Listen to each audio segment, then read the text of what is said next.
Vamos a hablar de la inflación, de sus causas y de los efectos. Para ello hemos de partir del concepto de valor del dinero. ¿Cuál es el valor del dinero? Es el conjunto de bienes y servicios que yo puedo comprar con él. Es lo que se conoce como la capacidad adquisitiva que me otorga. Esta varía, no siempre igual, y entre otras cosas varía por la inflación. La inflación es la subida continua y generalizada de precios, y por esa razón el valor del dinero baja. Cuando sucede al contrario, es deflación, ¿vale? Deflación con una C, inflación con una C. La inflación puede ser moderada, cuando es en torno al 2 o el 3%. Esas subidas pequeñas de precios no preocupan a los economistas, incluso se llega a considerar un estado saludable de la economía. Más preocupante es cuando se produce una inflación galopante, cuando la subida de precios es superior al 10%, porque aquí la economía empieza a desestabilizarse y la estructura económica del país empieza a temblar.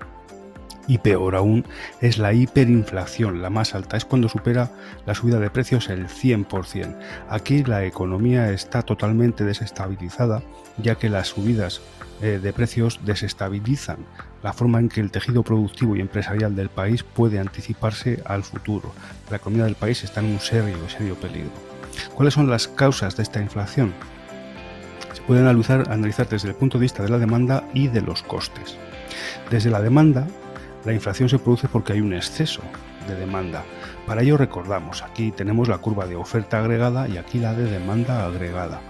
Al haber un exceso de demanda, la demanda se desplaza hacia la derecha, consecuentemente alcanzamos un nuevo punto de equilibrio, con una cantidad nueva y un precio nuevo, que son más altos.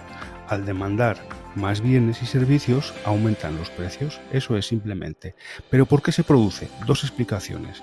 La monetarista de la escuela de Milton Friedman dice que hay un exceso de dinero que hace que se paguen cantidades mayores por los productos y por esa razón suben los precios. Mientras que los keynesianos dicen que la inflación se produce cuando todos los factores productivos ya están ocupados. Entonces, como no se puede producir más, lo que sucede es que el precio sube. Si hubieran factores desocupados, no tendrían por qué subir los precios.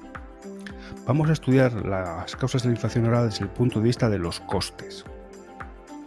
Y es que desde aquí suponemos que el incremento en los costes de las materias primas, por ejemplo, si suben los salarios o el precio del petróleo o el transporte, va a incrementar el precio de los bienes, ¿vale? Sin más. ¿Qué efectos provoca la inflación?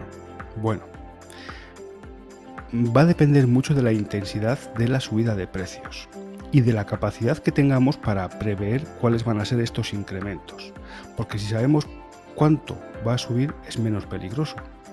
Cuando las subidas son persistentes e imprevistas, los efectos pueden llegar a ser muy negativos. Lo peor es la incertidumbre sobre el futuro. Esta incertidumbre sobre el futuro de la economía convierte la inflación en un enemigo poderoso.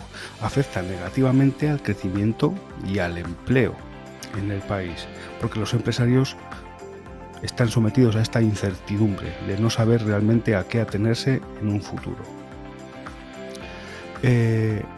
Van a disminuir la competitividad de nuestro país internacionalmente. ¿Por qué razón? Porque los precios, al ser más altos, resultan más caros para las personas que quieran comprarlo fuera de nuestro país. Consecuentemente, vamos a vender menos. En resumidas cuentas, haciendo un esquema, la inflación provoca incertidumbre económica. Esa incertidumbre económica provoca una disminución del ahorro y de la inversión. Al disminuir la inversión y el ahorro, ¿qué sucede? Pues que va a disminuir el crecimiento de nuestra economía, se va a ver tocada.